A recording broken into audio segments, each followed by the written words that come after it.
Kan ada total 3 pemain seperti yang dikatakan ketua umum, dan ini baru ada Emiliano. Kalau bicara soal Emiliano, saya pikir ini tidak mengejutkan buat saya dan juga buat teman-teman, karena memang namanya sudah digaungkan terus, dan sehingga Sassuolo bisa menang tipis 1-0. Dapat perlawanan sengit dari Catanzaro, tapi akhirnya mereka bisa menang. Banyak yang berharap bahwa Jai Isis ini bisa bermain.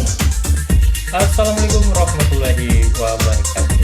Salam olahraga. Akhirnya Emiliano Jonathan menyusul Mauro Sisra untuk dinaturalisasi, sementara Jai Isis belum dimainkan saat Sassuolo menang atas Catanzaro. Coba kita saksikan bersama ya.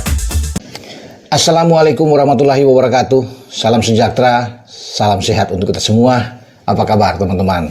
Semoga teman-teman semua dalam keadaan baik-baik saja bersama seluruh keluarga teman-teman dimanapun teman-teman berada. Terus diberikan kemudahan rezeki buat teman-teman dan tetap semangat.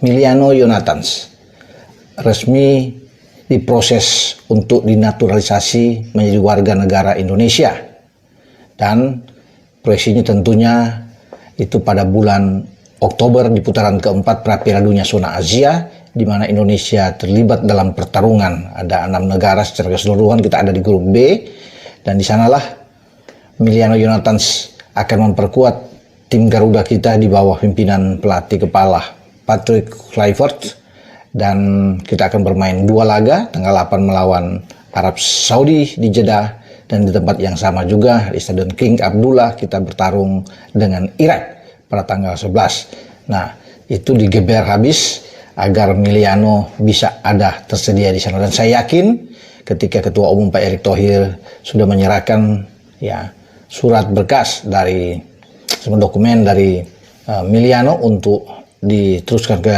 Kementerian Menkumham, dan nantinya akan mendapat persetujuan dari Presiden dan diajukan ke DPR RI untuk dibahas di Komisi 10 dan Komisi 13. Saya rasa semua akan berjalan lancar, karena sebelum Emiliano kan Mauro Sisra sudah berproses juga.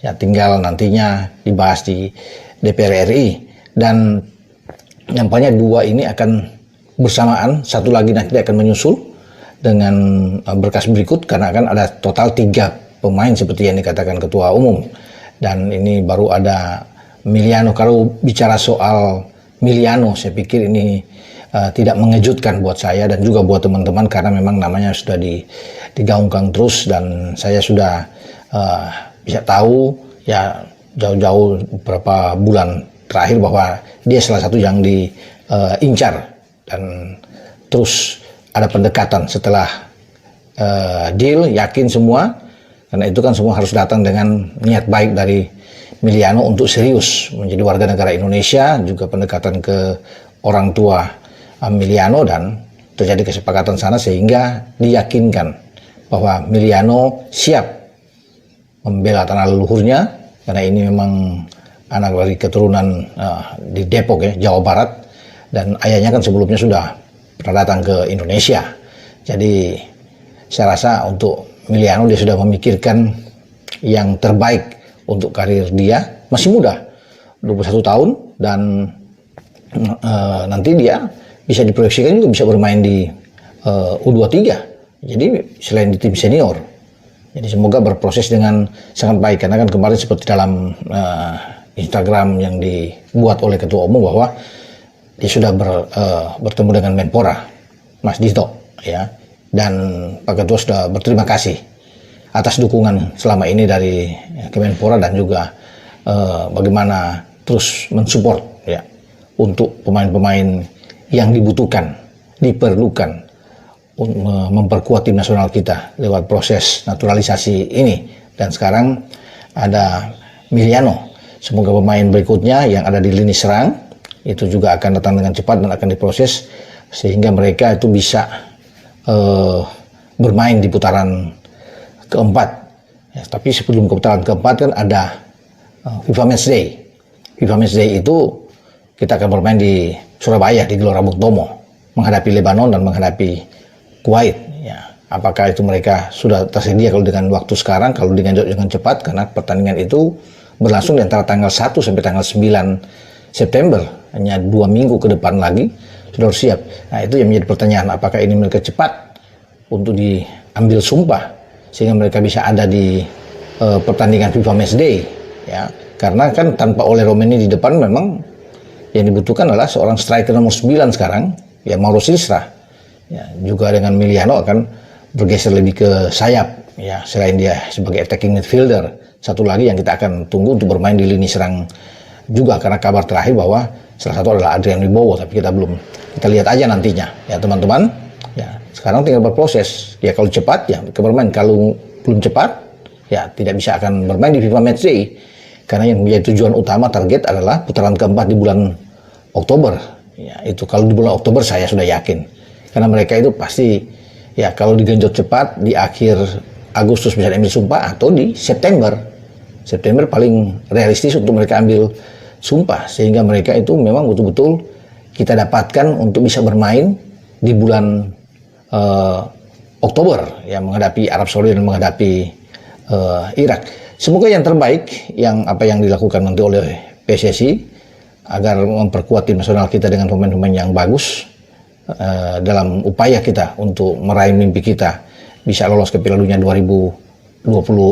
Memang terasa banyak yang mengatakan ini agak berat karena bermain di Arab Saudi, apalagi kita menghadapi Irak yang sulit kita kalahkan dalam 3 pertandingan terakhir. Tapi ya, dalam sepak bola tentunya kan semua bisa terjadi, dan kondisi sekarang sudah berbeda dengan ketika kita melawan Irak saat itu, ya, di putaran kedua termasuk di Piala Asia, dan kita harus bersiap, ya, sebaik mungkin seperti yang diinginkan oleh Ketua Umum. Oke, dari pembicaraan Miliano Yonathans, ya, yang merupakan kabar baik buat kita semua, ya teman-teman.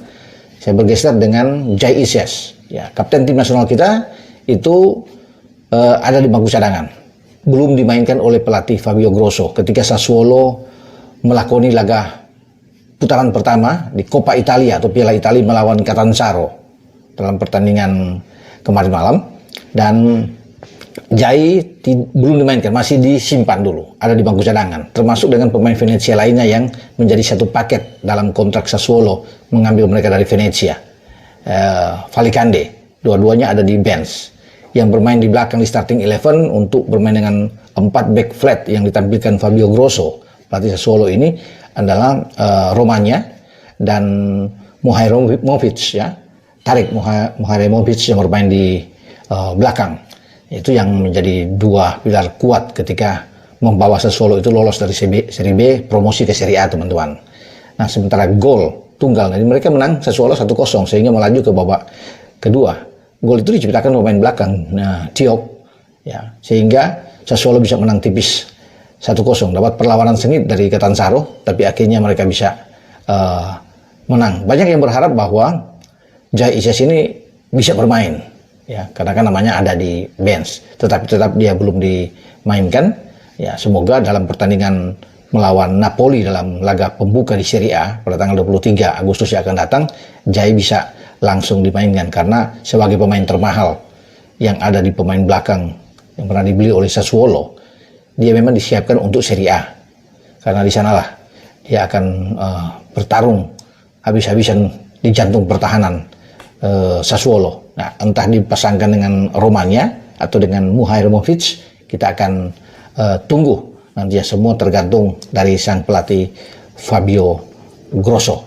Oke, dengan Bung Ropan kita berbicara soal Miliano Yonathans dan juga dengan Jai Isyas, karena Jai nantinya tentunya akan memimpin tim Indonesia di putaran keempat Piala Dunia Asia, dan pasti Jai sudah tahu kabar-kabar tentang Miliano Yonathans, dan pasti Jai akan menyambut dengan baik, ya, bagaimana pemain baru kita yang akan bergabung dengan saya, Bung Ropan. Ciao. Oke, mungkin itu saja untuk video saya saat ini. Nantikan video saya selanjutnya. Sampai jumpa.